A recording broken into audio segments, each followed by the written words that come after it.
Pour réussir à assumer tes choix, tu dois t'assurer que tu es en accord avec ceux-ci. Ça me rappelle l'époque où ma fille de 16 ans m'a demandé d'avoir un petit chien car elle désirait dormir avec lui. C'était l'une des premières fois que je disais non à ma fille malgré son insistance. Elle n'était vraiment pas contente. Dans son regard à elle, je ne comprenais pas son besoin.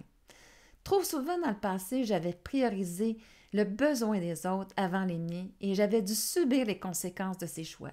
Pendant 8 ans, nous avions eu un chien et je savais comment c'était restreignant et compliqué lorsque tu voulais partir pour une journée.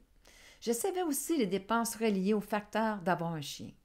Et je ne voulais surtout pas, c'était de me retrouver avec la responsabilité de m'occuper de son chien pendant qu'elle irait à l'université comme ma mère l'avait fait avec ma sœur. No way! Par contre, je comprenais qu'elle désirait avoir cette présence avec elle pour se sentir moins seule. Malgré tout, j'ai maintenu ma décision car ce n'était pas dans notre intérêt commun d'avoir le chien. Il avait le potentiel de devenir une source de plusieurs conflits entre nous à travers les années. Je lui ai dit non parce que je n'étais pas prête à assumer la responsabilité qui allait avec ce choix. J'avais choisi mon besoin de liberté versus son besoin d'avoir une présence. Je lui avais donné comme solution que lorsqu'elle aurait sa maison, elle pourrait choisir d'avoir son chien. Aujourd'hui, elle s'est acheté son petit chien. Elle s'appelle Stella. Elle m'a demandé souvent d'aller la sortir pour ses besoins, de la garder lors de ses voyages ou pour un week-end. Et ça me fait plaisir de lui rendre ce service et de passer du temps avec Stella. Elle assume les responsabilités d'avoir son chien et moi celle de la grand-mère à Stella, comme elle aime bien me le dire.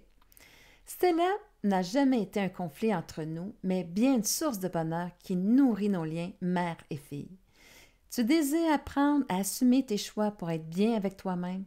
Peut-être que l'un de ces choix est de voyager en Jamaïque ou d'aller à l'une des plus belles plages au monde.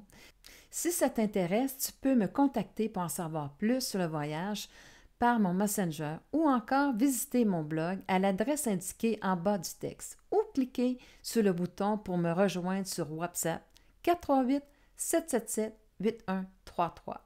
Si c'est le temps pour toi d'opérer des changements majeurs pour ton mieux-être, alors on se retrouve en Jamaïque pour une semaine à vivre en pleine conscience.